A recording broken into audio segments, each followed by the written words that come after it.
SIR আতঙ্কে যখন একের পর এক মৃত্যু, বহিরাগতদের ভারত ছাড়ার হিড়িক হাকিমপুর সহ রাজ্যের বিভিন্ন সীমান্তে, ঠিক সেই অস্থির সময়ে এসআইআর এর জন্য নথি খুঁজতে গিয়ে 20 বছর ধরে নিখোঁজ মেয়ের সন্ধান পেল দত্তপুকুরের এক মা কল্যাণী অধিকারী। উত্তর 24 পরগনা দত্তপুকুর থানার কোটরা এলাকার বাসিন্দা কল্যাণী অধিকারী 20 বছর আগে দমদমে মেয়ের শ্বশুরবাড়ির কাছে ভাড়া থাকতেন। পরে আর্থিক সমস্যার কারণে তিনি দত্তপুকুর বাপের বাড়ি ফিরে আসেন। সেই থেকে মেয়ের সঙ্গে যোগাযোগ সম্পূর্ণরূপে বিচ্ছিন্ন হয়ে যায়। বিগত 2 দশক ধরে দমদম থেকে শুরু করে বিভিন্ন জায়গায় মেয়ের খোঁজ করলেও তিনি কোনো খোঁজ পাননি। ঠাকুরবাড়ি থেকে শুরু করে প্রশাসনের দরজাও ঘুরেছেন, তবে তেমন কোনো লাভ হয়নি। শেষে আশ্রয় নেন দত্তপুকুরের নকশা কালী মন্দিরে। এরই মধ্যে এসআইআর চালু হওয়ায় নিজের নথিপত্র খোঁজে আবার দমদমে চলে যান এই মেয়েহারা মা। আর সেখানেই ঘটে অবিশ্বাস্য ঘটনা।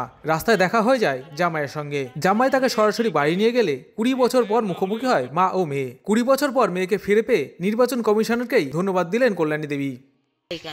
এবার ওখানে যাই আমি খুঁজে আমার ঠিকানাটা আনতে। এইবার ঠিকানা আনতে গিয়ে আমি পাইনি, যার জন্য আমি চলে আসতে গিয়ে আমার জামাইয়ের সঙ্গে দেখা হয়। 20 বছর জামাইয়ের সঙ্গে কোনো সম্পর্ক নেই। কোথায় গেছে আমি খুঁজে তাদের পাইনি। এবার খুঁজে না পাওয়াতে আমি মন্দিরে থাকি, নাকশা তারা মায়ের মন্দির, সতী মায়ের মন্দির। এখানে আমার সাধু বাবা বললেন তুমি এখানে থাকো, এখানে খাওয়া পড়া সবকিছু আমার সাধু বাবাই দেখে।